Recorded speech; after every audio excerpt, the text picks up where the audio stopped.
Alright, there we go. Ladies and gentlemen, we are live! Hello and welcome! It is time for round 3 of the Division 1 Championship here at ISRL Esports, and what a race we have in store for you all today. It is time for the Italian Grand Prix, but we are not at Monza. We are here in Imola. It is the Emilia Romagna Grand Prix, or San Marino for those who prefer, but we are here ready and set to kick off our short qualifying session. My name is Fallen Monkeys, or Eric, back in the booth as usual, joined once again by Jamie. And Jamie, how you doing today? How you feeling? Excited for what we got in store here today in Imola?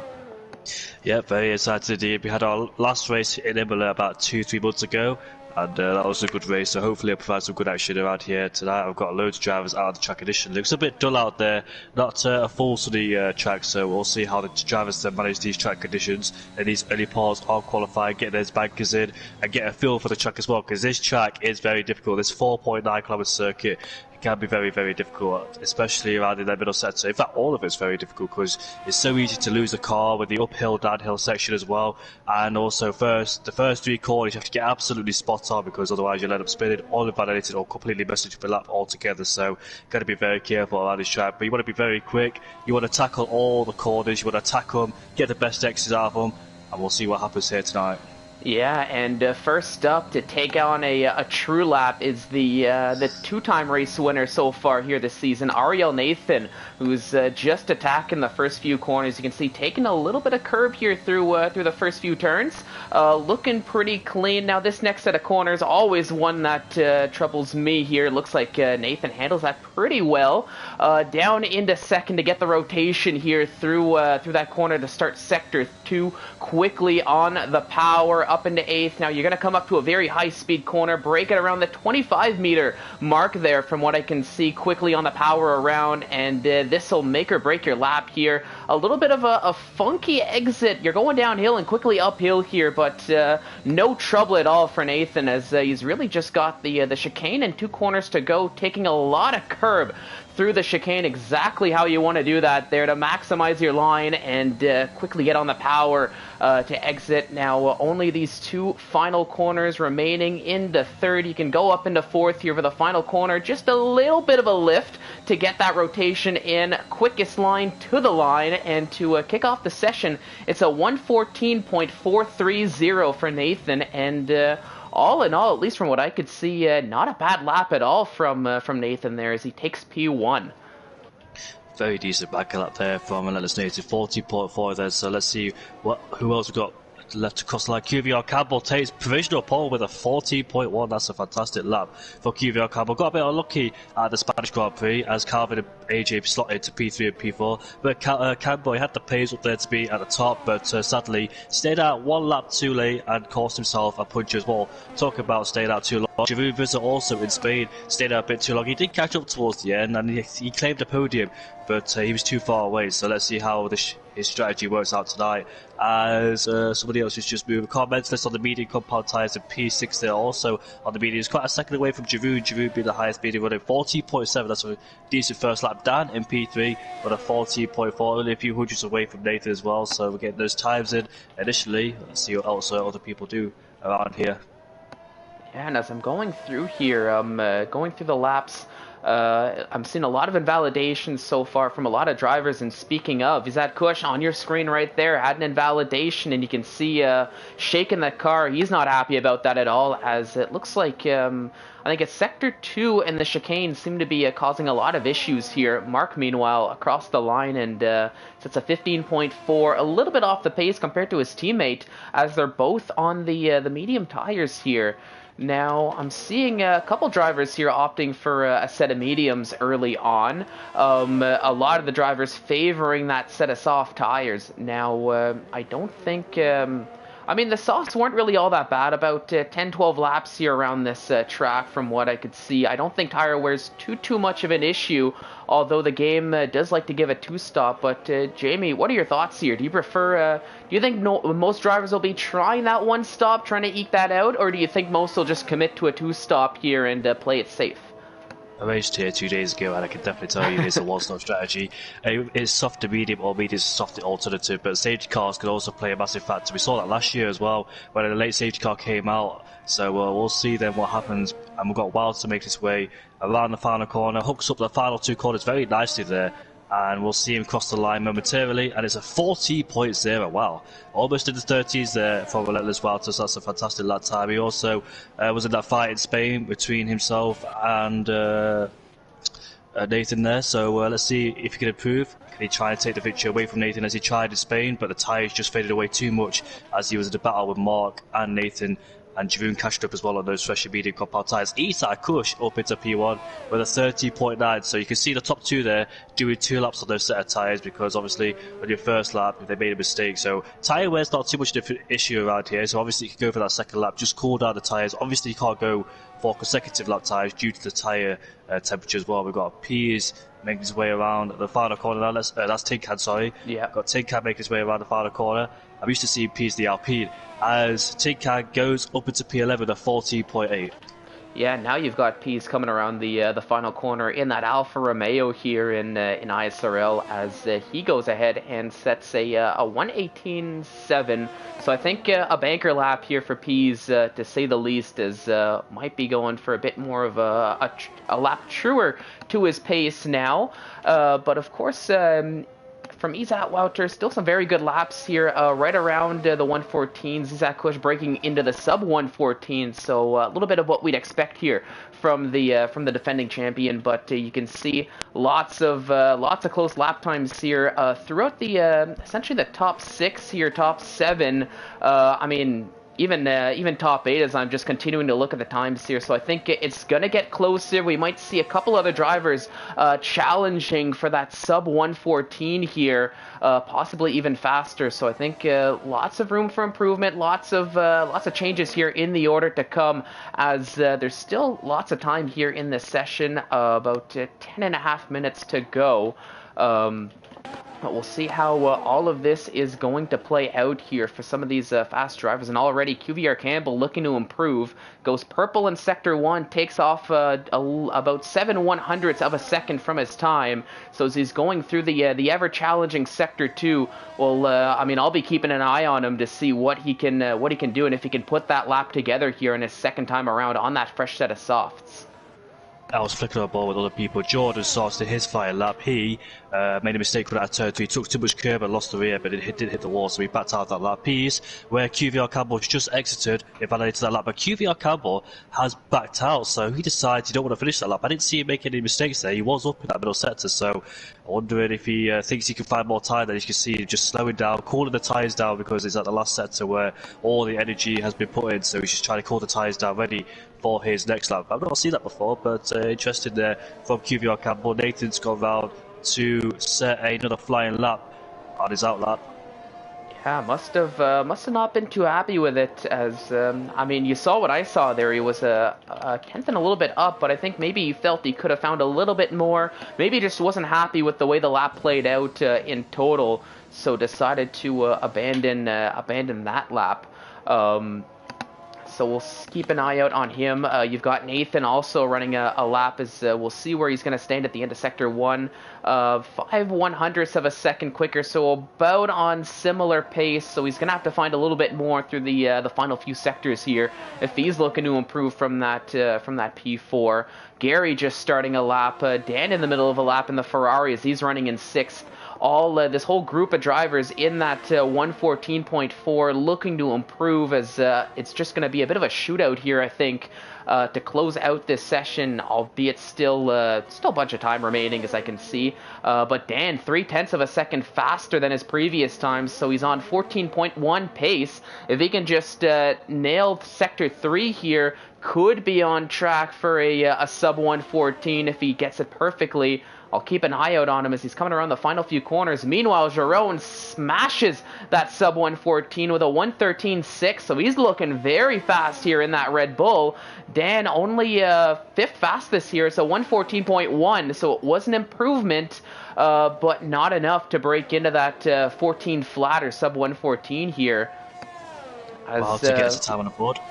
Yeah, he a 1:14.099, but it looked like he jumped down, as I think that was Calvin maybe that set a quicker lap time before. No, Nathan, who went up to a 1:13.9 as he goes up into second. Completely missed that as I was watching Dan through his lap.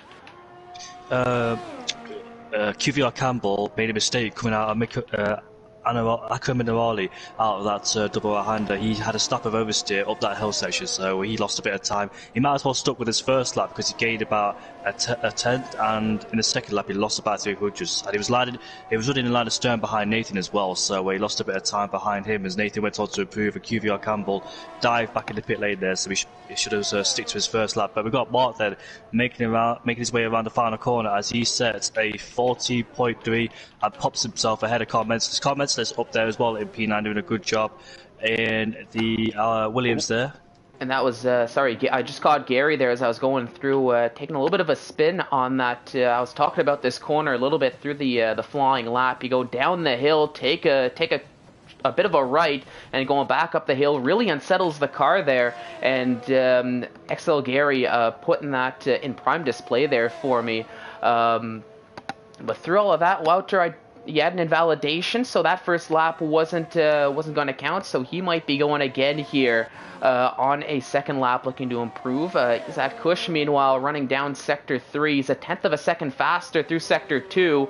Takes a lot of curb and goes actually very wide on the exit of the chicane. But the game decided to give it to him. But I think possibly the damage might already be done on that lap. As I think going wide is a little bit slower. You can see he's going to go for it. He's going to cross the line here. So let's see if it is going to be an improvement. And, well, color me silly. What do I know? It was an improvement there. A 1:13.7 for Isaac Kush as he goes up into second.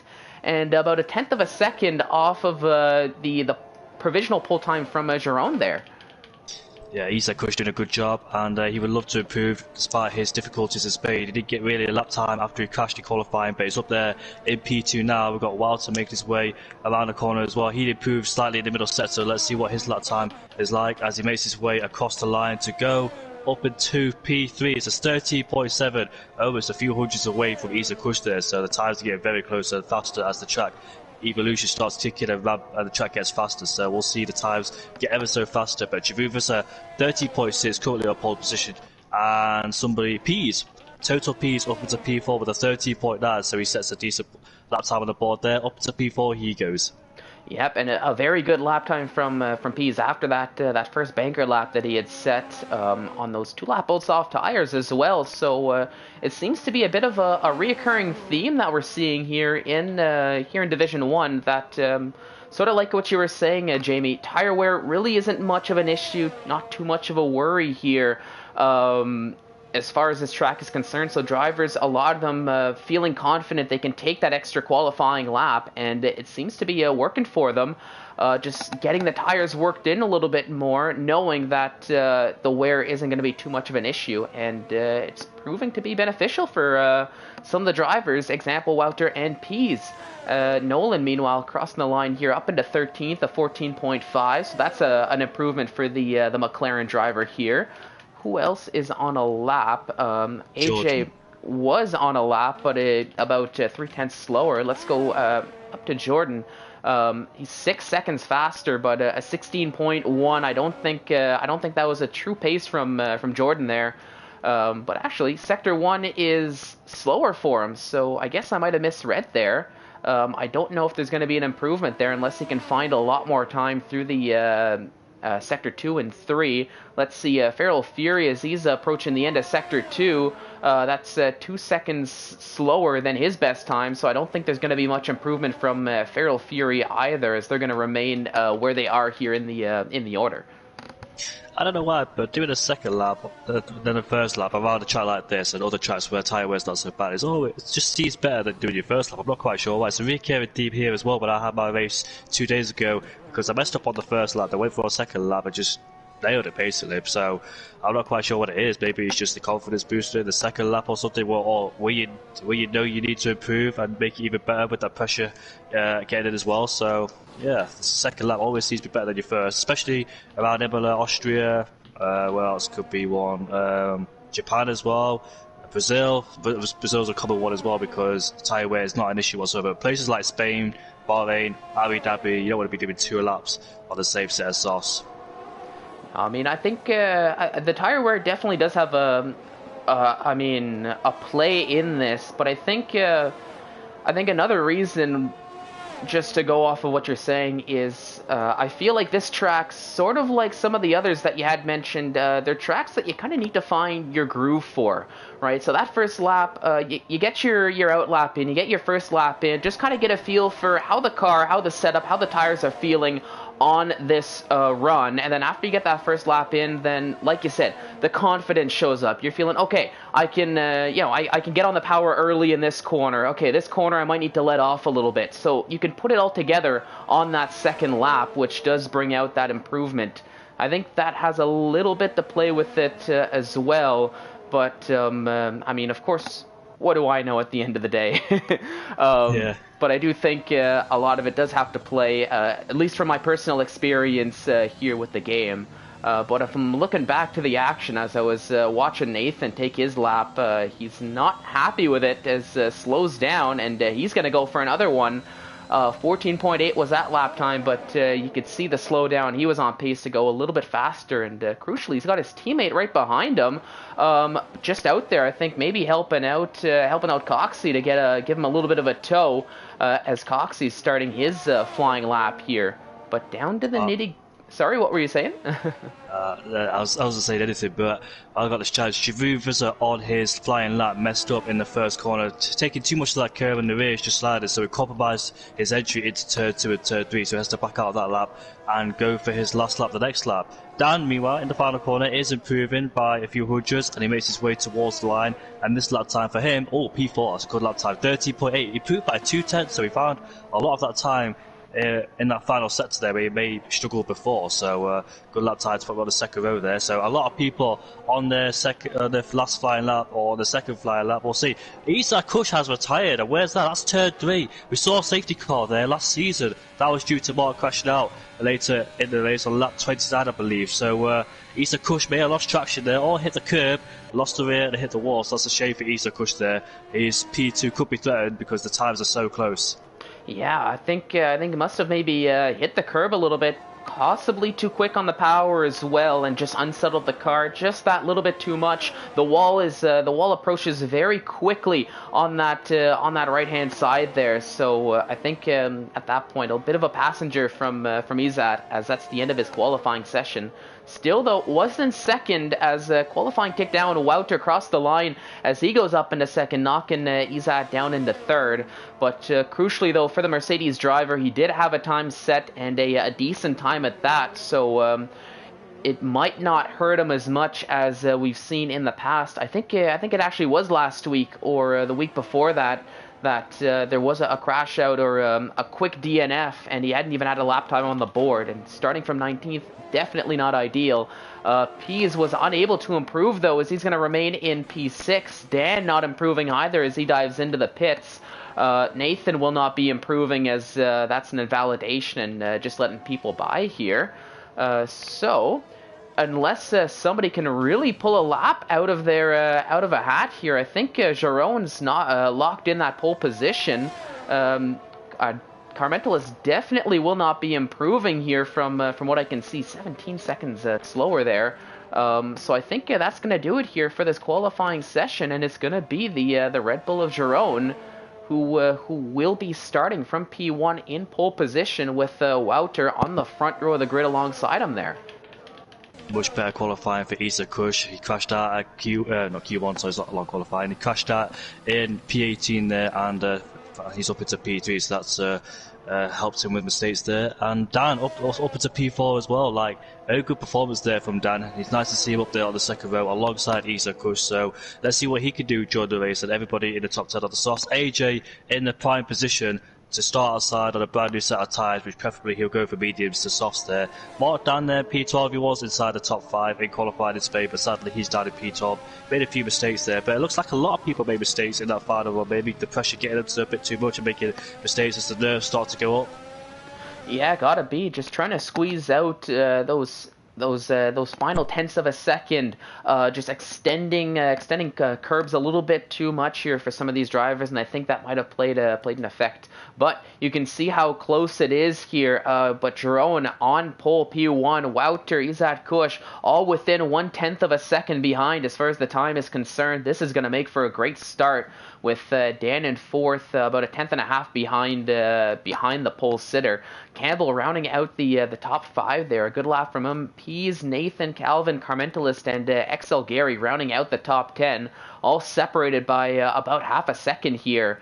You mentioned AJ. He's going to get free choice of tires, so might be opting for that medium, as I'll just head down the order just to get the rest of the grid there on screen for everybody just in case. But you can see top 18 separated by just under 1 full second, so very close as we expect it to be here at the end of qualifying. And here in Imola, it's going to make for a fantastic race, I think. Lots of overtaking opportunities. I've seen drivers really just go for it here. So we'll see how this is going to play out here in Division 1, especially with the long start-finish straight leading into Turn 1. Prime for overtaking, especially with DRS. I don't know about you, Jamie, but I'm excited to kick off the race here and see what we've got.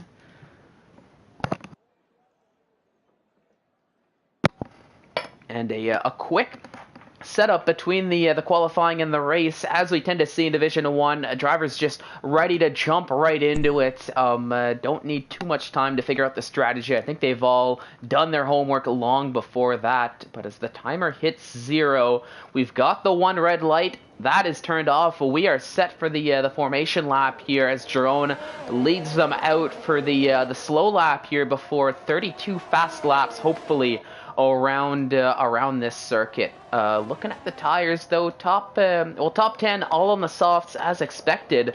AJ though, with his free choice of tires, interestingly, he opted for a set of soft tires as well. So he's looking to have that pace right off the get-go, stick with that top 10 and see what he can do. Mark in 12th, and from 12th all the way down to 19th, they've all opted for the medium tires, with Jordan choosing that quicker soft tires. So we'll keep an eye out on Jordan from the back of the grid here on that quicker, more grippier compound to see what he can do here in the first few laps before you really start getting into that race strategy, making it to the pit stop here.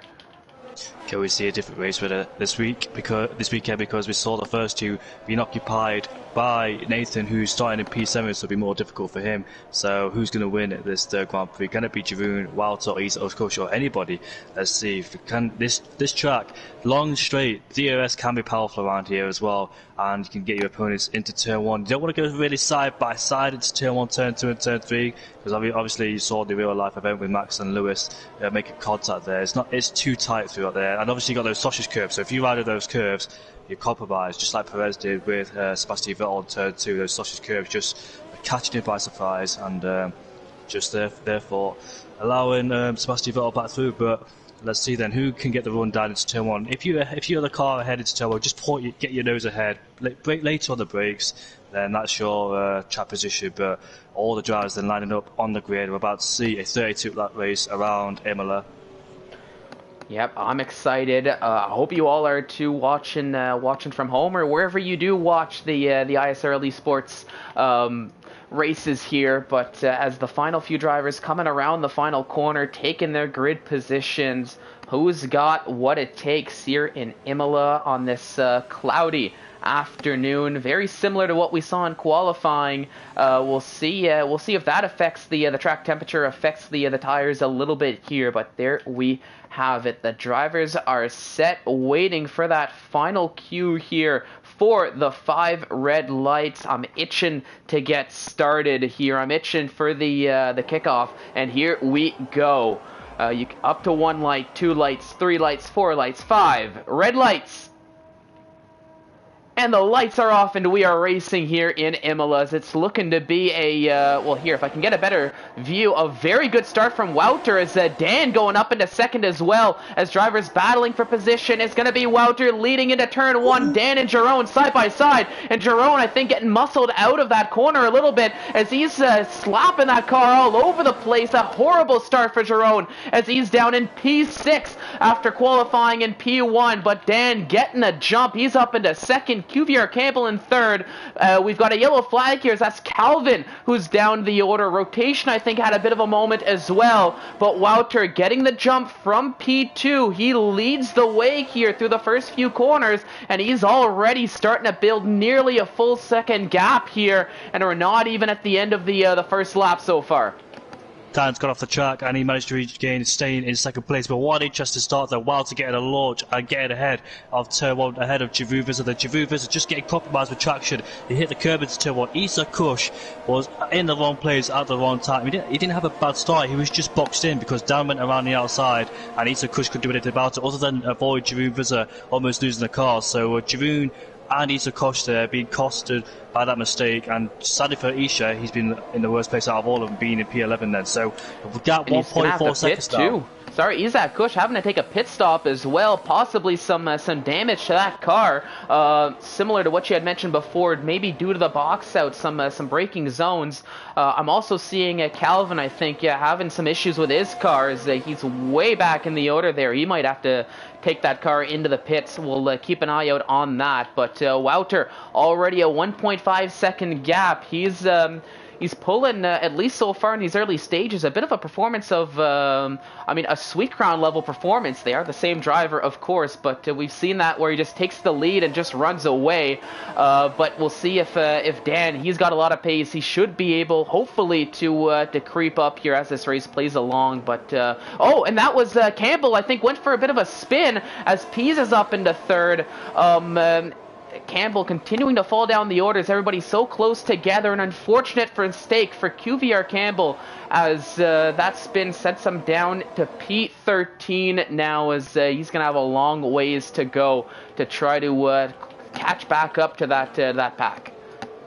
Yeah, so Hope Hill section at Acca Minerali, you carry a lot of speed in there and you're behind a dirty air as well, so it's very easy to lose the back end going uphill and applying traction. You've got to be really smooth with the throttle cut out there. It's fast in the first part of the right-hander, but the second right-hander, you just got to be really, really careful, hit the curb and get on the back of the power very smoothly as well. And AJ's retired in the pit lane. I noticed he's left the session, so he must have some performance issues there. Sadly for him, he's left the session, so we don't see any more of him. He's in the pit lane as well, so no safety car. But sadly for QVR Campbell, another driver getting caught out. He spun, but Dan, he almost lost it without Acca Minerali, but he managed to save the car, just oversteered off the track. So yeah, he managed to stay in second place. But Pisa in P3, 1.4 seconds is the gap. Dan's vulnerable because he has no DRS behind Wouter to support him down the straight, so he'll be a DRS provider for all them. But Coxie, Mark and Rocco down in P8, P9 and P10 are on the DRS as well, so they're looking very good on those medium compound tyres. QVR Campbell down in P13 then has to make up a lot of ground, especially on those soft compound tyres as well. P's got to be careful because I just saw him cut the corner at the exit of turn 12 of that chicane, so 2 more warnings and he'll get a penalty, but yeah, be very careful. Giroux Vizor down in P5, 1.1 seconds behind Nathan, he's out of DRS range off, so he needs to get himself back in that DRS range to stay with him. But it looks like he just struggled at the early part with traction as well, to start getting the tyre temperature at the start of the race. He just absolutely struggled. But here comes Pease then. He's not waiting around. He's going to overtake him, and up into P2 he goes ahead of Dan then. So let's see what pace Pease has got. Can he close the gap towards Wouter? Yeah, and very crucially, though, as we're going through that, I'm seeing Nolan losing out on 2 positions, but more to the point is that Wouter was a little bit of at the right place at the right time. They're running in P1, with Calvin having his struggles there on lap 1, was actually able to give Wouter DRS down that start-finish straight, which helped him grow that gap just a little bit more than it already was, up to 1.8 seconds now. So a little bit of a double whammy from Dan there outside of the DRS, knowing that the car ahead also got DRS on that lapped car. But 1.9 is the gap, but we know the pace Pease has in that, well, in any car here, as we've got a yellow flag. That looks to be Jamie 1, who's gone for a little bit of a spin through what looks to be Aqua Mineraldi as well. So early on here in this race, that corner section proving to be very difficult, even for the top tier drivers we have here in this lobby. Such a tricky corner, you have to get it absolutely spot on there. Oh, yeah. I hate that corner myself because you always have to think about it, but Javivas has got himself within that DRS range and Dan's closed up but too far back to make a move. Alto Torpedo, the overspeed down there is absolutely crazy, but Javuna had to use a lot of the battery to try and close it on Nathan, so once he catches up to Nathan and in the DRS you have to do some battery saving and attack later, because otherwise it'll be a duck down the straight, go through it a bit too early because it's difficult to save ERS around here. Can't mention the spot down there, P6 has to close in on that 1 second gap. He's just lingering outside the 1 second gap of Javuna as well, so importantly he has to stay there. But Nathan all over the back of Dan, and he's in the wrong position basically, because Dan has got DRS at P's and Nathan's got DRS at Dan and P's, but it's not helping him because he's the third car in the train, which makes it much harder to overtake because the car ahead of you just basically carrying the same speed of you, so you've got no advantage there, whereas Dan in the middle there has an advantage with the DRS ahead of P's. Yeah, and that's something we've seen a couple times here in the past, and I think it's been a bit of a story here for the first 2 races of the season. Just that driver who's in, well, I'll say 3rd place in the train, just unable to do anything but just watch and, I guess, take notes as the drivers ahead have a little bit of a battle. But here we go, crossing the line to start lap 6. Is Dan going to have enough overspeed here with DRS to get the overtake done? He's alongside now and does get the overtake done, and you can see Nathan, he's close, but just not close enough to follow along with Dan, as he's going to have to remain in P4, and that's what you're mentioning. And here comes Jerome now, going for a little bit of he saw an opportunity down the inside, but wasn't going to work out for him, as he had to back out and will remain in P5, but almost in a position lost from Nathan there, as I think he might have focused a little bit on P's ahead, or going for the overtake, and just didn't quite realize he left that door open for Jerome, who almost caught the AlphaTauri napping.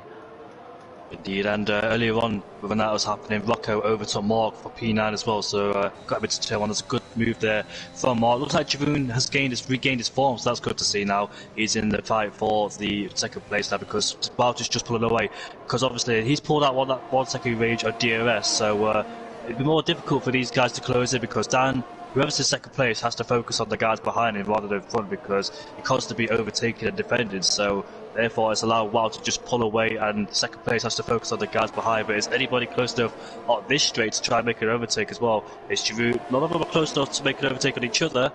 P is just staying in 2nd place. Will he try and go for it? I think he's a bit too far back. Will he get fully alongside or just ahead into turn 1? But yeah, you don't want to really dive it into turn 1 because it all could go wrong. Yep, and that's a little bit of what you're mentioning here with Wouter kind of growing that gap to over a second. It's at 2 seconds now. It's just allowing him to just continue on his race. Meanwhile, everybody's stuck in the train behind him. Well, they're going to be battling each other, trying to overtake each other, which is, in theory, slower than just all trying to catch up to the lead pack there. So, I mean, Wouter in a great spot here in these early stages of the race, but through on lap 7, positions did remain unchanged to the DRS as far as this top group of drivers are concerned. But you can see here in that 2nd group, XL Gary, he might be under a little bit of pressure if Coxie can close up that gap here. And you can see Coxie, the lead medium tire driver, they might keep an eye out here on Coxie, Rocco, Mark, as these laps start to dwindle down, because we're going to see a point where these medium tire runners are going to start closing that gap here. And already Nathan Carmental is diving into the pit lane, just going exactly what I was mentioning, as P's overtaking Dan to go back up into 2nd as they exchange positions. The soft tires might start to fall off a little bit here, which might make the medium tires a little bit more that racy tire.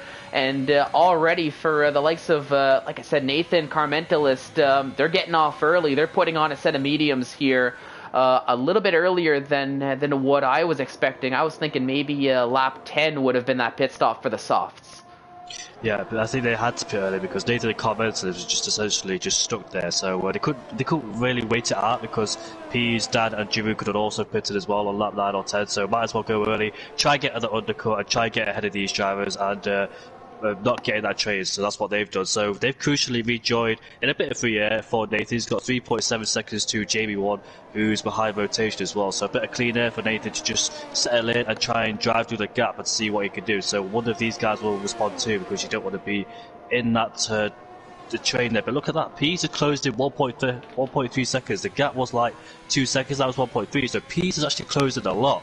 So good while to be under pressure. Looks like Pease is absolutely pushed here. He's managed to drop down by a bit, but he's also got a DRS, so Dan's going to stick with him. But Giroud, Vizza and Geary are in the pit lane to put on a set of the medium compound tyres. Then Coxey, the highest medium runner, is up into P4. Rocco is right behind him. Rocco backs out. Coxey's running out of EOS, and Mark's just there behind him as well. So interesting battle going on before P4, P5, and P6. But where does Giroud, Vizza rejoin? Where's Carmentalist and Nathan? Rotation's overtaken Jordan for P11, but Giroud Vizza's coming out of the pit lane now.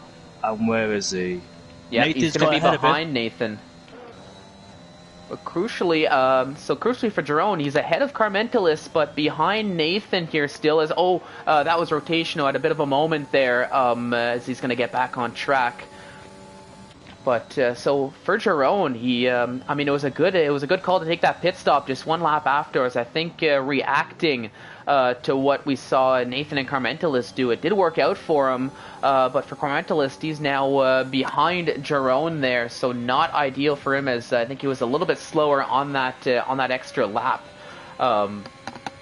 But back here, that gap now from 1.3 one lap ago at 1.1, 1.0. The leaders are taking a pit stop here. Dan, meanwhile, he's going to continue onwards, but he took a 3-second time penalty, I think, going around that final corner. That will be added on to his time.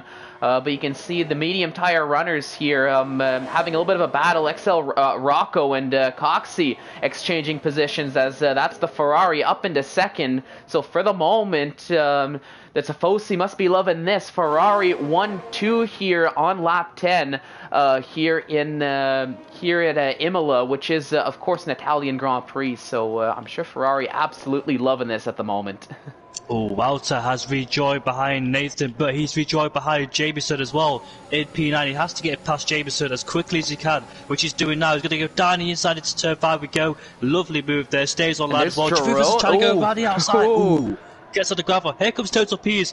Goes around the outside of Giroud, but Giroud has the track position ahead of Total Pease, but Pease gets a much better exit. Will he try it here in this fast left-hander? No, Giroud just stays ahead and has the track position. So Walter then, luckily he didn't get stuck behind Jameson for too long, otherwise that allowed Nathan to pull away. And essentially Nathan's the net race leader here in P8, going for that early undercut, so it's worked out for him so far for Nathan. And there is Jerome on Jamien.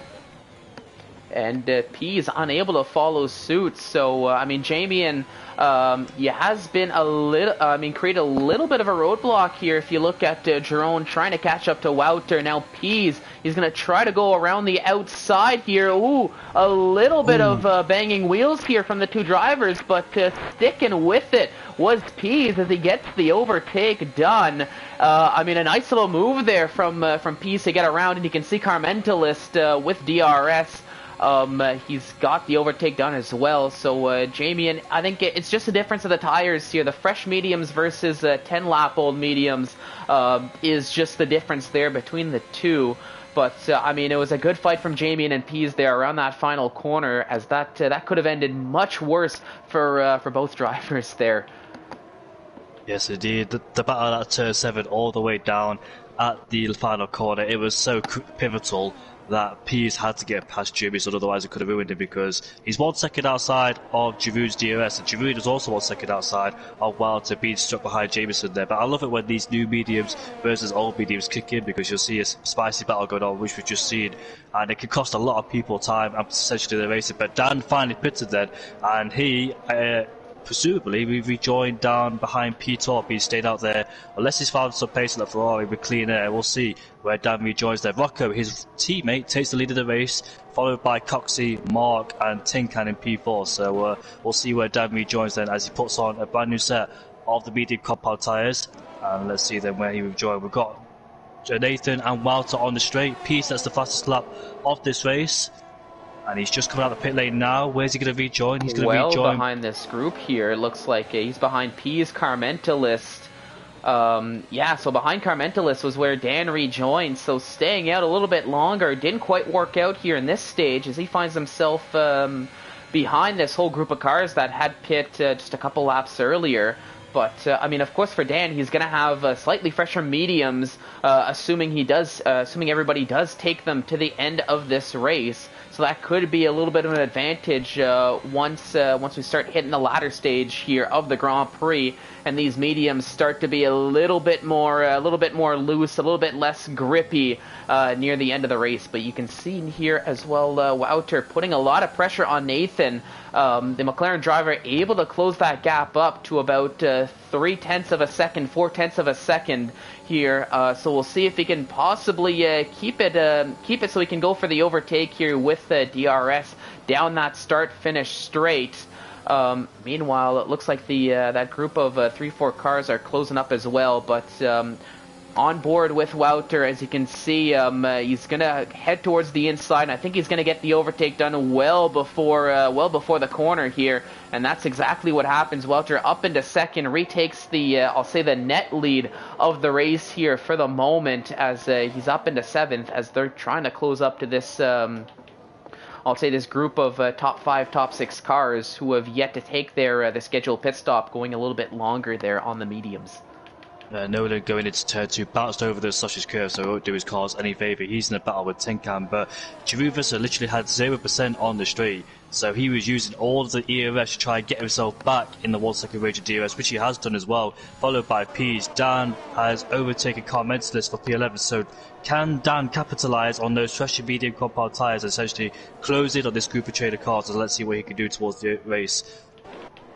Yep, we'll keep an eye out on that. 1.8 seconds behind, and he's he got ahead of he's ahead of Carmentalist, which is already a good step, but he's gonna have to close up the P's. Won't have DRS to help out with them. Meanwhile, Carmentalist should have DRS behind him. So Dan once again could maybe find himself stuck in this no man's land of just unable to close up to that other group of cars here. Meanwhile, I thought from a distance, I thought Nathan was a little bit closer. Not quite the case there as I jump on board with them, but you can see just from that onboard how powerful this DRS here is down this track, closing up quite a bit there. Just not enough to go for the overtake here on this lap. But if Nathan can keep with him, keep around this gap, we might be able to go for it here once they head down in the next lap. Previous lap, Nathan went wide coming out of turn 12, so he might pick up a warning for that going out wide, being the dirtier of Walter. Look, they're all close together again, 7th, 8th, 9th and 10th, so they could be very interested. Can Dan closing that 2 second gap to try and get within P's? Could be such a thrill of a race between these. Oh, Jeroen bounced over the curbs there as he lost grip coming out of that corner. The downforce just went with it. P's are behind it, but Jeroen managed to stay in P9. Now that tricky up-to-tail section, even when you got it right, it can still catch you out. That snatch of oversteer just catching people out as you apply the throttle, so got to be very careful not to do that, because we've seen 2 or 3 people in a spin so far in the race, and obviously you can oversteer off the track and rejoin without picking up a warning, it seems like. But back at the front, no actually going over to Rocco, Coxie and Martin staying P1 and P2 and P3. Nolan behind Tin Can for P4. Nothing going on there between those guys. Pease is right behind Jeroen. They're both derated on the straight. It's been very difficult to try to overtake each other, carrying the same speed with the DRS dragging them along. Car Mentalist is behind Dan, but too far back. QVR Campbell has got past JB1 for P14, so with the fresher tyres helping QVR Campbell. QVR Campbell, if he didn't spin, I wonder if he could join these guys as well, making it a 6-car battle.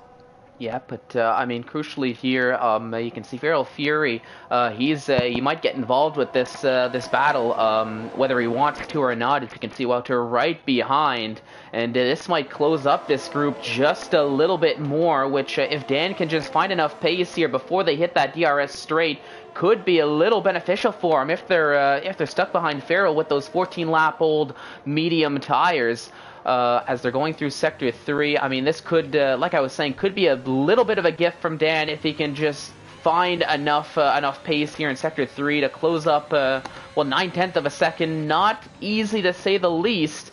But I mean, it is something we've seen in the past, but doesn't quite look to be the case. As Farrell having a big moment there as a big tank slap around the final corner. So I mean, makes the overtake a little bit easy for this lead group of cars as they're trying to close up. Not going to be another battle going into turn 1 though, unfortunately for this group, as they just got ahead and continuing on this way. But you can see Jerome, he's itching to get ahead of Nathan, right up on the back, right up on that rear diffuser, but just can't quite find that window of opportunity he needs to really stick it alongside and try to battle here. And I think, I mean, crucially as well, I think Jerome, he's just trying to pick his moment right so he doesn't quite lose out. It's great if he can get ahead of Nathan, but if he allows Wouter to build a gap ahead of him, then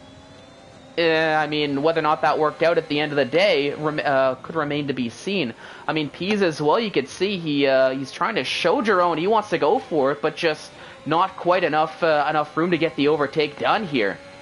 Snap of oversteer for Giroud Vizsla coming out of Acro Minerale. That's why P's got ever so close to Giroud Vizsla there. But it's so tantalising close between these 4 drivers. 4 amazing drivers, all of them amazing, of course. But these guys, top tier level, just going at it, not making just little mistakes. But yeah, that's what happens when you're in a DRS train. Dirty air kicking in. It's not very easy behind here. As Dan's next to try and overtake Foul Fury, he gets past him.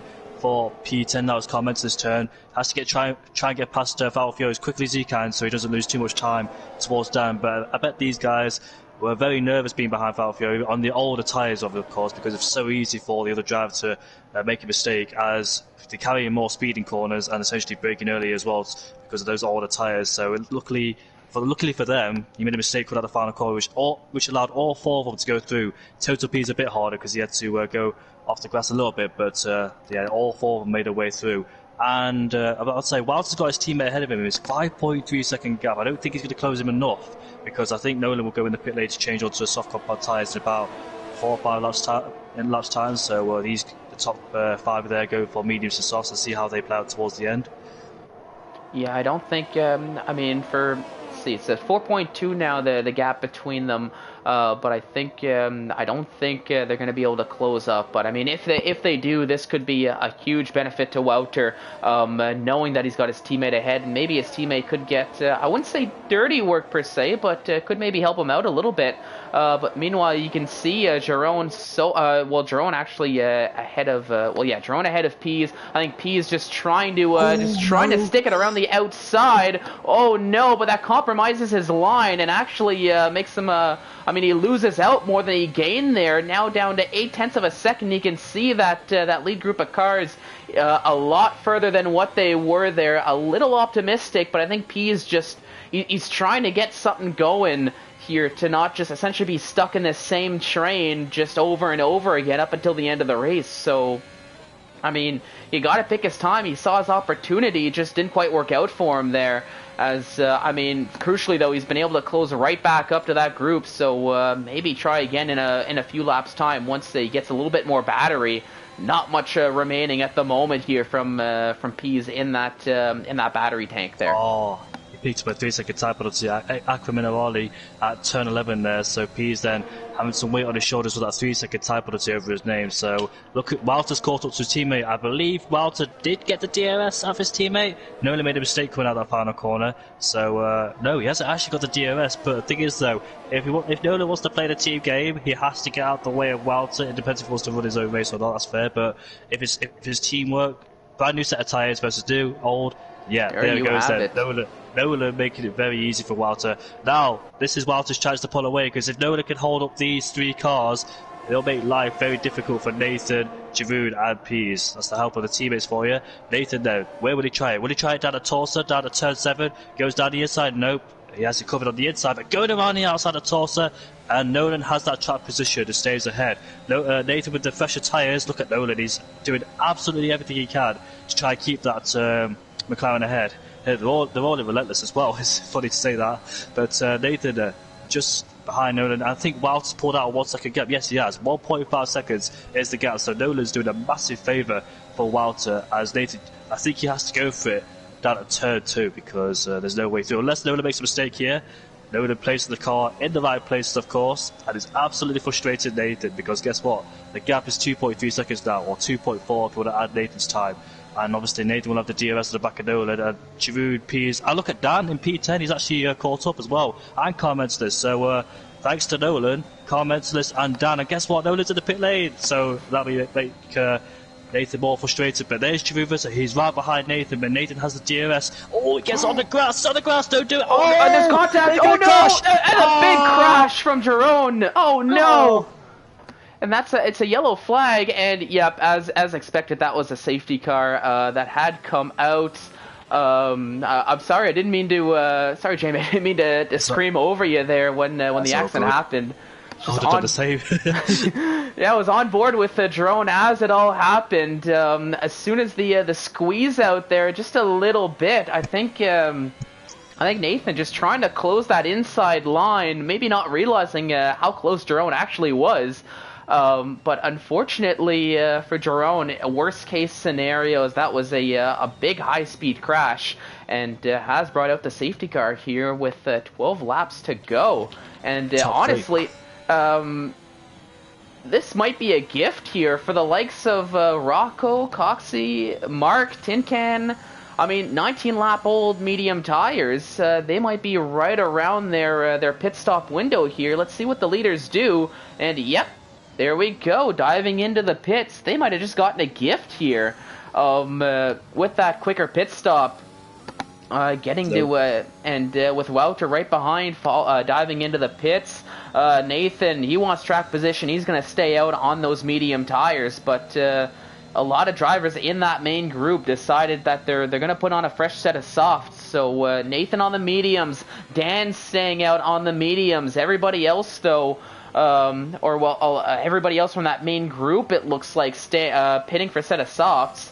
Meanwhile, the two Aston Martins, Gary and Campbell, also staying out on their set of medium tires. So it's going to be interesting here to see what the optimal strategy is going to be. Are the medium tires going to be good enough, or will that pace on the fresh set of softs be enough to get the overtakes done and do it? Rocco, the former race leader of this race, and now he's the race leader of the soft runners. So this is played beautifully in the hands of Rocco, Coxie and Wall. The top three, 5th, 6th and 7th on a brand new set of softs. So this is going to be very interesting. Rocco, Mark and Coxie had a massive smile on their face when they saw somebody retired before turn 1 and the safety car came out. So they're sitting in a pretty position. Wouter, he's now behind those guys who did mediums to soft, because I think Wouter, I think he's been in a situation before where the top 4 be under massive pressure with those soft runners behind, but Nathan then will have to try and do absolutely everything he can to try and stay ahead of this. He's got Dan, Gary and Campbell to try and use as well, but so this is going to be very interesting towards the end of the race. Rocco, Coxie, Mark, all of those guys on the softs, can they capitalise on those soft compound tyres, make the use of them and essentially go for that race lead? Nathan and the top 4 with me under massive pressure. I don't think the Aston Martins could have really pit. One of them could, but they had to double stack and lost even more time. Yeah, I think if I'm looking at the tires here, we're gonna have maybe another lap, maybe 2 under the safety car. It's gonna be close here because I mean we saw some of the medium tire runners after about maybe, what was it, 15, 16 laps away, the pace started to fall off just a little bit there. I mean, we saw it with the likes of Feral Fury, Nolan on those older medium tires earlier on in the race, as they were starting to get a little bit more loose around, I mean, I'll say the final corner specifically, as we saw, but I'm sure a couple of these other corners are going to be similar. But at the same time, it's not an easy track to overtake on, other than the long straight going into turn 1. So I'll be honest, it's hard for me to say what the better strategy is. I think the key will be, can the top 4 running on the medium tires, can those tires last till the end of the race before they fall off a cliff? Because I think if they'll be able to last, they should be in good condition, I would think. But if the tires fall off a cliff, then that's where we'll start seeing this top 4 really falling down the order and just getting eaten up alive by the soft tire runners, who, to be fair, might be stuck battling themselves here. Could be true. It could be very true indeed. We may see a battle between Dan and Nathan, or they decide to pull away together and try something different. But Rocco, he needs to benefit from those soft compound tires. He's the leader, essential leader of this race now, or the soft tire leader. So he needs to overtake those guys as quickly as he can. He can't afford to fall back into clutches of Coxey and Mark. He had the pace to defend from those two at the beginning of this race, or the first stint. But now he needs to use his pace to try and overtake and potentially go for the win as well. So let's see what happens in this last 10 laps. This is going to be amazing, because we saw the same scenario last season at ISRL here in Emilia when there was a late safety car and it spiced up the grid. So hopefully we'll see an amazing end towards this race and see a different race winner out on top. We could see Nathan out on top for his 3rd win in a row, but it could be unlikely with the guys behind on a fresher set of those soft compound tyres. So yeah, Nathan then will take them away when the safety car comes in. It's his choice when to pull away. He's at the final corner now. When will he pull away? Will he boot it here? Nope, he's still weaving those tyres. Don't want to go too early, of course, that's slipstream. He wants to reduce it as much as he can. When will he go? Then you can see him just weaving, getting temperature in those tyres at the very last moments. He might boot it halfway down the straight like we saw Valtteri Bottas do in Portugal. Like, off he goes, and he's caught Dan napping. Dan gets wheel spin. It looks like they're 6 wide. This is going to be so interesting. There's an Alpha Tauri on the inside, they're 4 wide. Oh, that's a crash! Big. Oh! 4 cars involved. I think there's 4 cars. Coxey, both Aston Martins, and Mark. That was always going to end badly between 5 cars. There's 2 more. There's 3 more drivers involved. Oh my goodness. That looks to be P's tin can. Mark with no front wing. And it's only a yellow flag here. We're still racing. Jamian falling down the order here. I mean, I was... Sorry, ladies and gentlemen, I was convinced with the yellow flag we were getting a safety car for that big crash down into turn 1 as they were, 4 wide minimum. I couldn't even take you through what happened there. I think just too many cars trying to fit through with not enough room. But we're still racing here. Nathan, he's leading the race. He's got a 1.5 second gap on XL Rocco through all the chaos. We're gonna see pit stops here, so I think by the end of the lap we should have a better idea of where we stand. But a chaotic safety car restart. I think. Like I said, Nathan with the late start. Dan got caught napping, which allowed everybody else just to jump ahead. And, the rest was history there. Isaac Kush, from restarting in P19 or whatever it was, he's up now into P6 as he overtakes Feral Fury. And through the safety car restart, I was just about to make mention that it wasn't quite a race to remember from Isaac Kush, but... now finds himself into the top 10, up into P6, and he's got to close up to Nolan.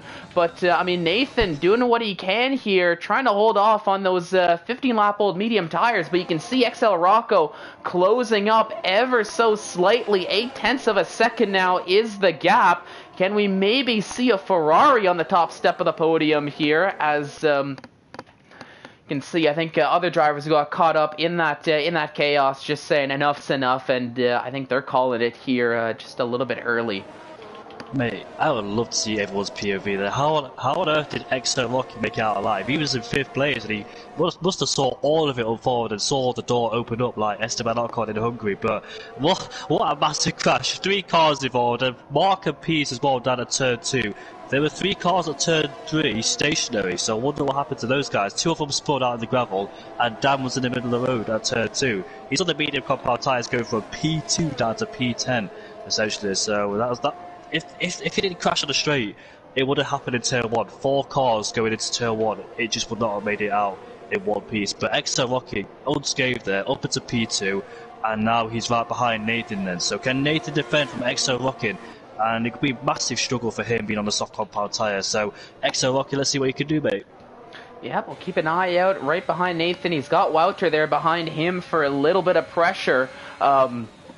So we'll see how these final few laps are gonna play out here. Can Nathan hold on those mediums? Will XL Rocco be able to close up, or will we have somebody behind them, the likes of Wouter, Carmentalis, Nolan, Izat Kush even, Jamie in rotation? They're having a battle in rotation, just clipping that sausage curb a little bit as he needs to get back on track there, quickly doing that. Wouter, meanwhile, very close up to XL Rocco. I thought he was, and he might have been thinking about just chucking it in at that penultimate corner, but thought better of it. Gonna wait for DRS, see if he can use a little bit of that battery to his advantage. Here we go. Gonna use Nathan now. He's gonna slip between both of them. It looks like Rocco in the lead, alongside with Wouter as they go into turn 1. It's gonna be the Ferrari though in P1 after turn 1 and turn 2, but Wouter's still behind there in second as he's closing, but just will not be able to get the overtake done. So Rocco getting the overtake done. Nathan down in third now as he slows way down to let Carmentalis through. Not too sure what happened there. I think maybe Nathan feeling those tires are starting to fall off just a little bit. As he's now down in fourth. Not what he was hoping for there in the AlphaTauri, I'm sure. Carmentalis up into P3. I think I remember in Austria where he was in that position before. I think he won the race, but obviously penalties kicked in, so he's got a penalty again in P3. So another chance for Carmentalis to win a race, but sadly penalties just weighed him down. But nevertheless, those two in front could still get a penalty. I think Nathan there, I think he knew that his defeat was coming with those soft tyres, so I think he just let those guys through and just not interfere with their battle. But Wouter then having DRS, Rocco also Carmentalis down there in P3. Carmentalis very good with ERS management, it must be said as well, so he'll be looking strong down there in P3. Rocco pulling to the right hand side, there's nothing he can do with the power of the DRS, and here comes Carmentalis as well. Takes P2 away from Rocco and is too far back to make a move on Wouter, so good job there for Carmentalis, but that penalty as well in P2 just weighed him down and cost him just a little bit. Yeah, but I still think this race is far from over, though. I mean, you've got Wouter in the lead for now, Carmentalis in second, Rocco down in third, but they're all in the softs there. Nolan's got off the track. Oh no! So, I mean, he's back on now, so I think might have just, I mean, I think you saw it a little bit better than I did there, because I didn't see it at all. But I can see that Kush, though, up into P5 now as he's continuing his, I'll say, late charge up the field. I mean, P's trying to go for that fastest lap point there, trying to salvage something out of this race after, I think, getting caught up in one of those incidents a couple laps ago. But, I mean, I was just mentioning that, I mean, this race is far from over with that powerful DRS straight there. I mean, Carmentalis, he could possibly go for an opportunity. If XL Rocco can just keep up, he's still very much so in this as well for the lead of this race.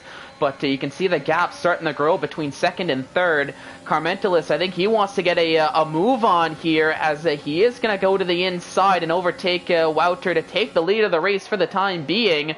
But now for Carmentalis, his goal, he's got to build a 3-second gap and he's got to do it quickly. And that's going to be a tall ask for the Williams driver here with the pace of drivers behind him.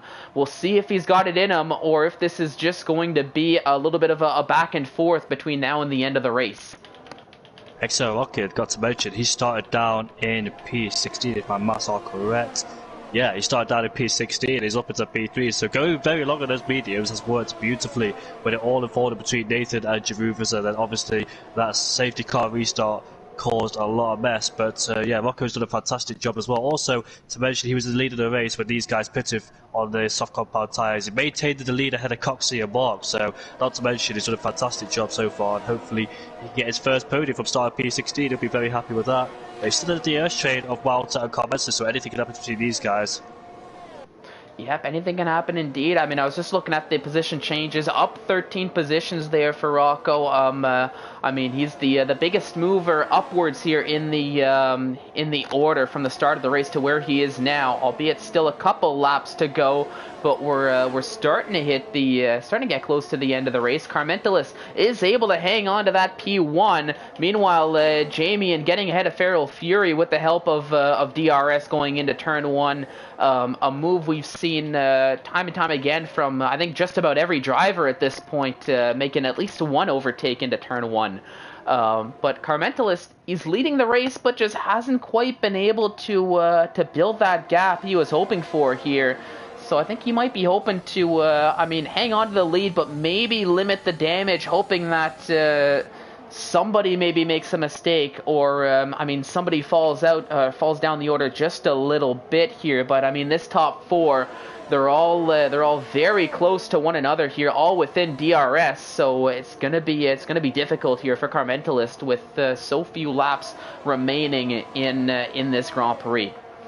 Yeah, it's very hard to build a 1 second gap at anybody. This Slipstream and DRS are too powerful around here. It's very easy to stay within somebody of 1 second. But Nathan doing a very good job in P4 on those 20 lap on medium. Still hanging at the back of Rocco, slightly though, but he's just outside the DRS range. But he's got DRS to try and get himself back in, because the detection point is before the pulse recorder, and obviously he was in DRS range of then. But he's currently lingering outside. If Carmentalist, if those tyres are not working for Nathan, if he can pull out a 3 second gap on Nathan, what's the gap so far? 2.1, so he needs to find an extra a second to try and claim on to stay on the podium, those Carmentalists. So let's see if he can do that, of course. Yeah, keeping an eye out, just very temporarily got that gap to leader up. For those watching at home who don't want to do the math, 2.4 is the gap between Carmentalist and Nathan now. And you can see Nathan, he's starting to fall back just a little bit from this group of top three cars. I think those medium tires from Nathan maybe not working out the way he was hoping for here. A little bit what I was mentioning here, through the final few laps, are starting to fall off the pace, starting to feel a little bit less comfortable compared to the softs. 2.5, 2.6 now with 2 laps to go. I mean, for Carmentalist, that P4 is still very much so in the, in a window of possibility for him if he can keep things up here. But you can see now, Wouter, does he have DRS? Yes, he does. Carmentalist was able to build that gap just ever so slightly to more than a second, but that was after the DRS detection zone. But you can see Carmentalist, he's starting to feel a little bit of a groove here, I think. He's starting to feel maybe, I don't want to say the pressure, but I think he's starting to feel confident here around these, with those tires, as the gap was starting to form ever so slightly. But on the penultimate lap here, Carmentalist in P1, Wouter in second. It's a little bit of a train here at the end from this top three, but you can see Nathan continuing to fall down the order. What's that gap looking like now? It is just over 3 seconds here. So if things stay the way they are, Carmentalist will be falling down to P3 unless Nathan has a little bit more in the tank on those mediums. Yeah, so if Carmentalist has that gap towards Nathan, I think he doesn't want to fight with Wouter too much. If Wouter's close enough on the straight to make an overtake, I think Carmentalist should let him go and focus on that P3, because you don't want to just spend time fighting with Wouter when he knows there's a podium on board, especially with the gap at 3.2 seconds, anything could happen. How hard will Wouter fight? He's not close enough on this occasion. He's closing, but he's not close enough, and he closes the DRS as well, so he ends that fight. And Carmentalist, if he keeps it nice and clean from here to now, he should be able to climb up to P3. But Isa Kush has overtaken Nathan, so it looks like Nathan's fallen down on those medium compound tyres. Isa Kush is 3.8 seconds. Oh, he's also got a penalty. So he's got 3 seconds. So I think Nathan may be realizing, Nathan, he's going to be fighting back, so to say. I think Isa just maybe had a little bit of a moment through that corner section, going just a little bit wide, which allowed Nathan to come right back at him. But with the penalty difference, I think Nathan knew that he's got that spot either way, even with the overtake. But for Carmentalist, it's been a great race for him so far.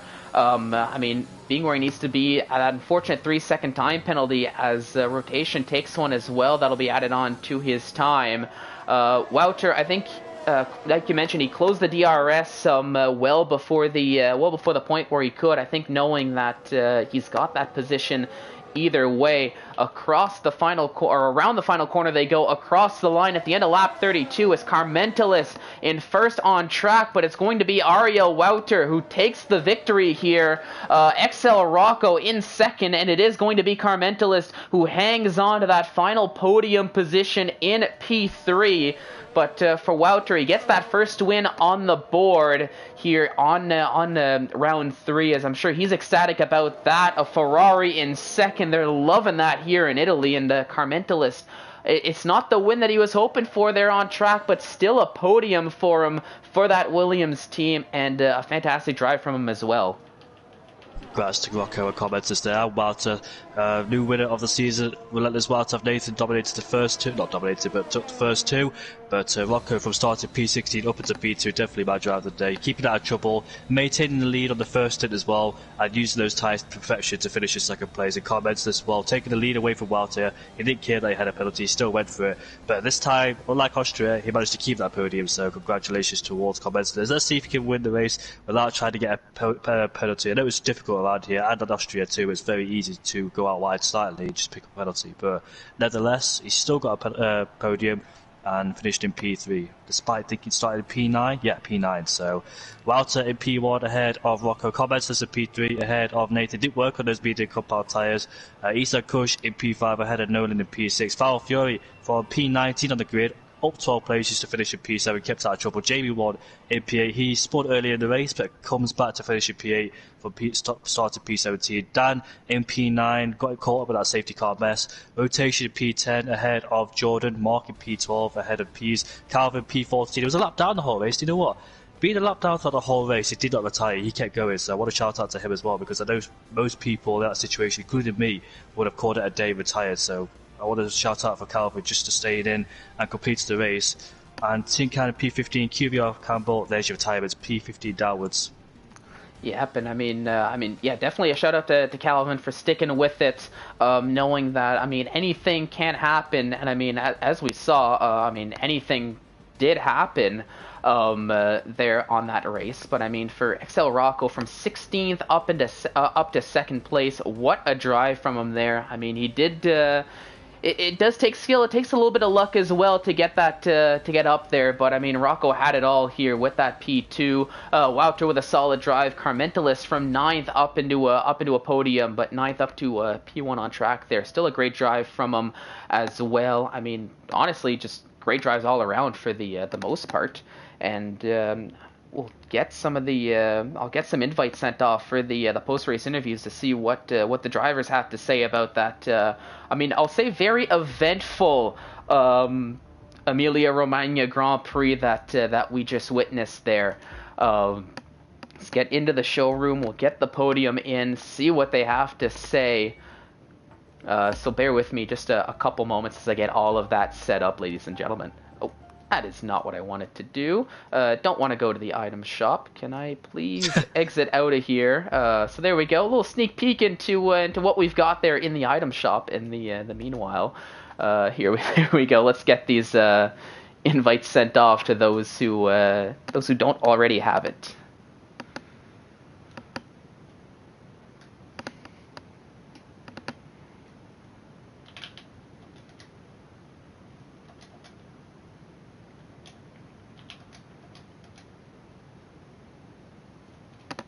Okay.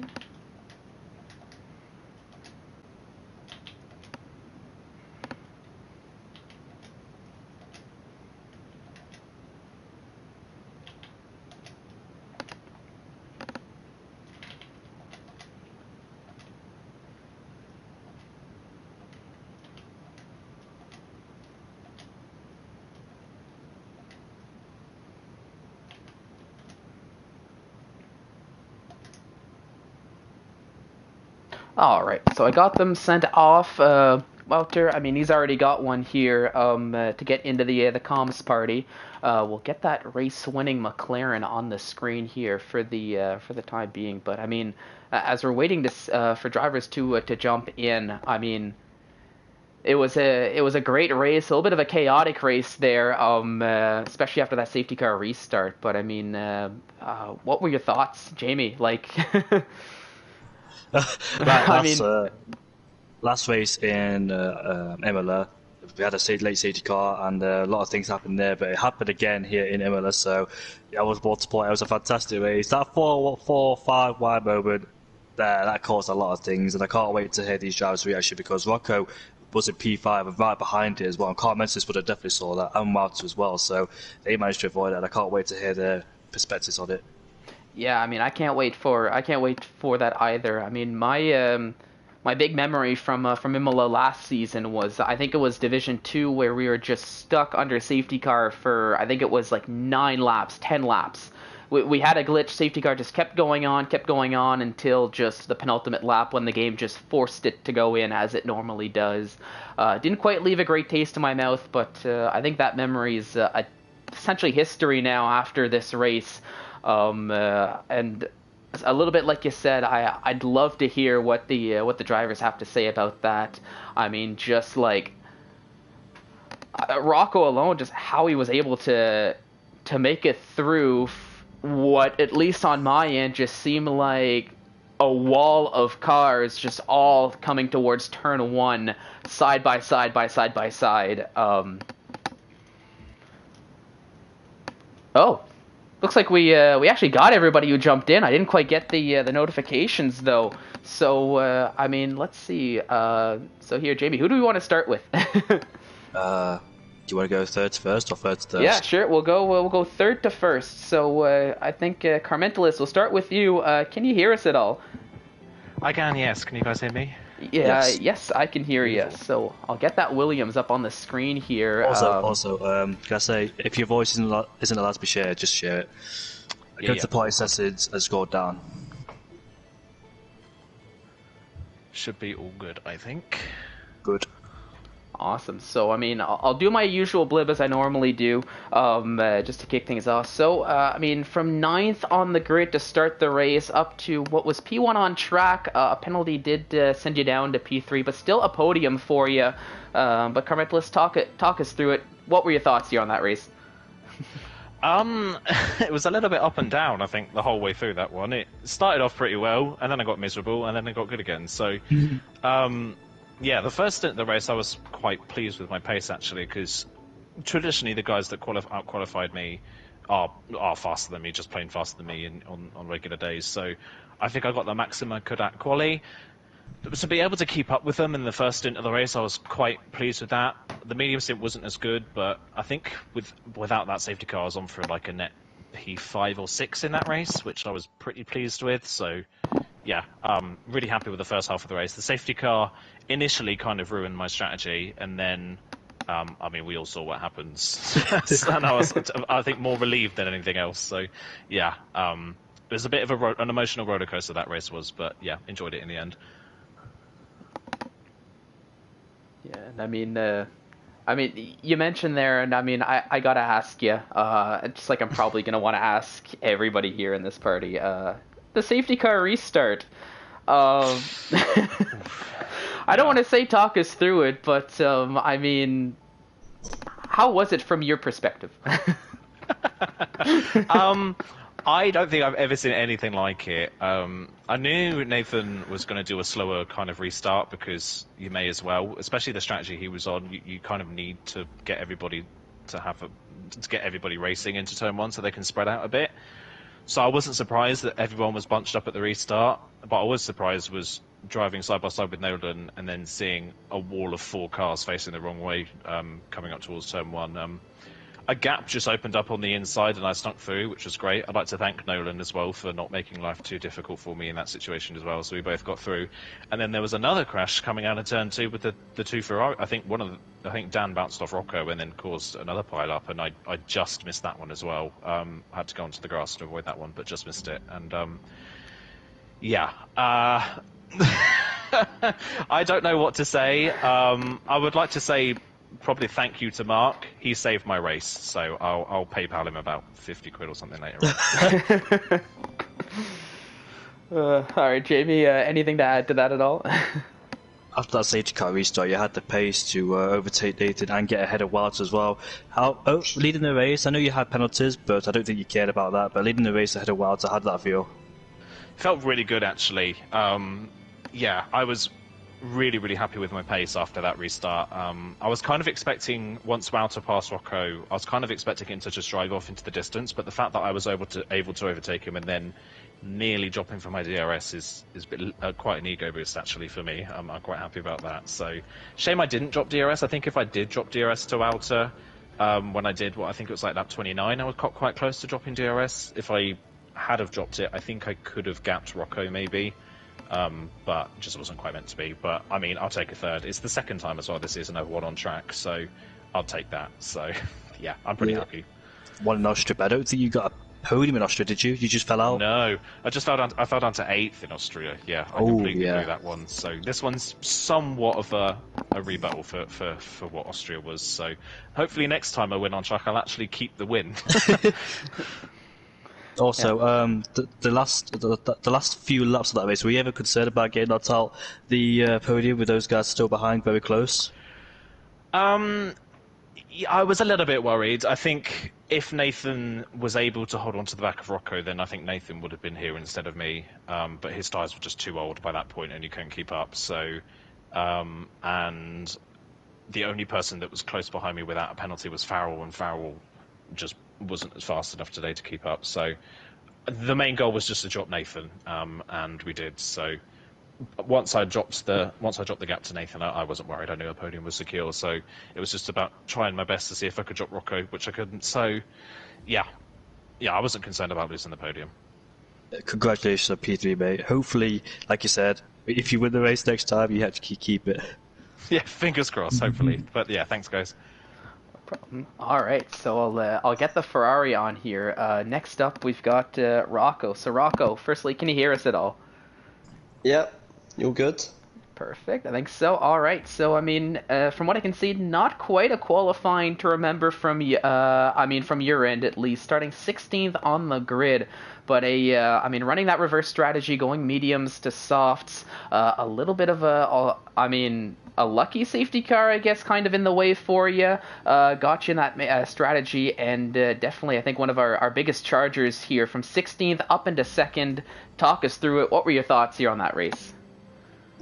Yeah, you're gonna have to get used to me qualifying at the back, because that is something I'm terrible at. Never been a good qualifier. But yeah, I knew that in another league I've done alt strat around there, and managed to get lucky. So I was like, I'll try my luck again. And I'd already told the boys in the party that I was pitting lap 20, and then safety car comes out, and it's like Christmas all over again. And yeah, it definitely worked out well for you there. Now, I can't remember, whereabouts did you come out after that pit stop with the safety car? 5th. Yeah, okay, you were out in 5th. Okay, perfect. So I mean, I know I asked this to Carmentalist. I'm going to ask you too, and I'm probably going to ask you too once we get to it. But what were your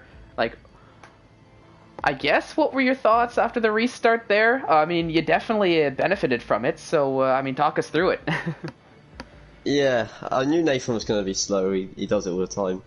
But I got overtaken by Ryan and Mark before the line, so I was like, oh, okay, they've jumped it really. But when I saw them go 4 wide ahead, I was like, oh, okay, I'm quite glad that they've gone in front of me. And then the game blessed me by just ghosting them. I think I would have just hit one of the cars, but yeah, most of them got out of the way. Yeah, it was carnage. I could see it coming from a mile off, but just unfortunate. Yep, definitely worked out. Now, Jamie, do you have anything to add at all, or? I always wondered where you were, because I knew you were in 5th place and Nathan pulled away to it 4 wide, so I always thought you were there, and I was wondering, how did you manage to make it out unscathed and go to 2nd place? It must have been a hard mouth moment for you, seeing all that. Were you nervous? I don't get nervous. I've seen it happen a lot of times before. I'm normally quite good at avoiding the crashes, to be fair. It happens quite a lot, unfortunately, in front of me. But yeah, I'm normally the one to gain, so happened again. Yeah, I just want to mention your pace as well, because your pace was amazing as well, especially the first stint being in first place, and obviously that safety car helping you in that second stint on sock compound tyres. You capitalised on them a lot, and you managed to claim a podium. So P16 as well, like you said. Do you usually struggle around qualifying? If you don't mind my asking? Yeah, I'm terrible at qualifying. You expect me to be doing the alt strat everywhere. Like, I think in another league I qualified top 10 2 out of like 20 races last season. So yeah, not my thing. But congratulations on the podium anyway, mate. Good pace today, no penalties, and kept it clean. So yeah, you earned out P3. Thank you. P2, sorry.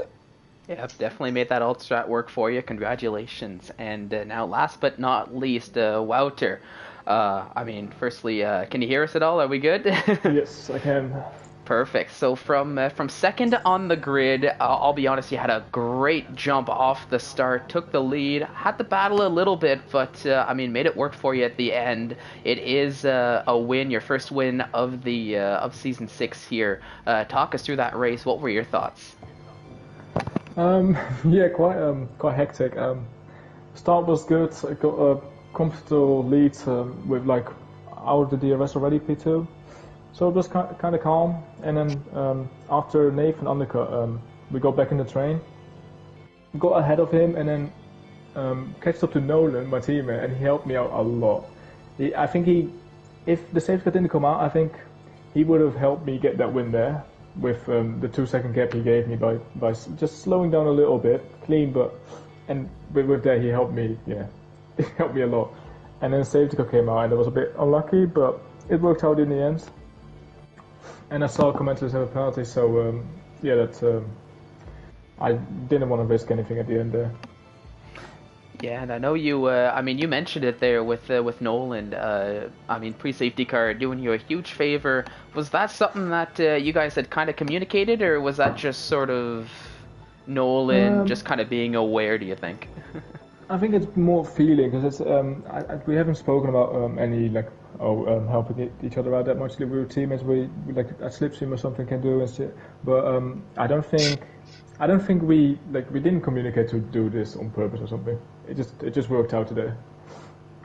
Yeah, I mean, it definitely worked out. I mean, he let you through, and I think was a huge thorn in everybody else's side that was behind you there. Really worked out. But I mean, Jamie, anything to add at all?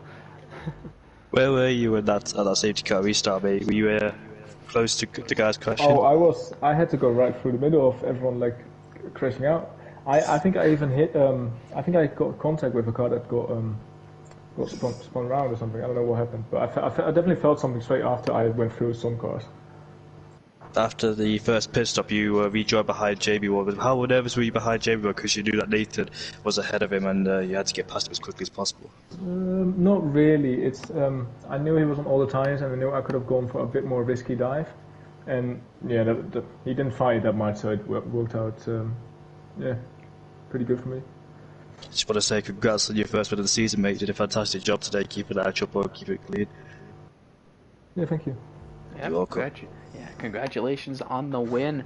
But there we have it for the podium interviews after that very eventful, very exciting Emilia Grand Prix, I guess I'll say. But that's gonna do it here for the race weekend. We've hit the end of the race there.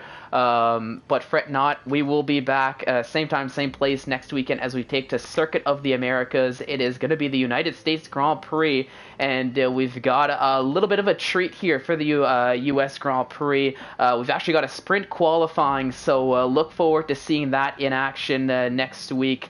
But until then, on behalf of Jamie, myself, and everybody here at ISRL Esports, I want to say thank you so much for watching, and have yourselves a fantastic evening.